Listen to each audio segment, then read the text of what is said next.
उर्दू कहानियाँ YouTube channel पर खुशामदीद।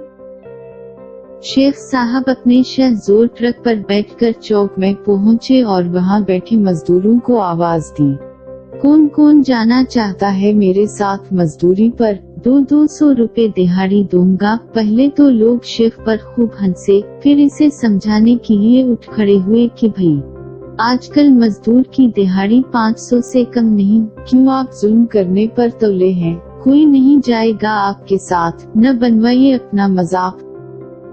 शेख साहब अपने मौक़िफ़ पर डटे और सौनी करके मजदूरों को अपने साथ चलने का कहते रहे। शोर थमा और बहुत सारे मजदूर थक कर वापस जा बैठे तो 3 नातवा किस्म के बुरे मजदूर, जिनके चेहरों से ही तंगदस्ती और मजबूरी अय्या थी, शेख साहब की गाड़ी में आकर बैठ गए और बोले, शेख साहब चलिए हम करेंगे मजदूरी, इस बेरोजगारी से बेहतर है कि मजदूरी करके कुछ कमा ले और घर दाल रोटी ले जाएं। शेख साहब ने तीनों को साथ ले जाकर करीबी यूटिलिटी स्टोर पर रोका, उन्हें एक एक थैला 20 किलो आटे का, 5-5 किलो चीनी और 5-5 किलो घी लेकर दिया। तीनों की हथेली पर 500 रुपया भी रखा और इजाजत देते हुए कहा, बस आपका इतना ही काम था, आप लोग अब अपने घरों को जाएं।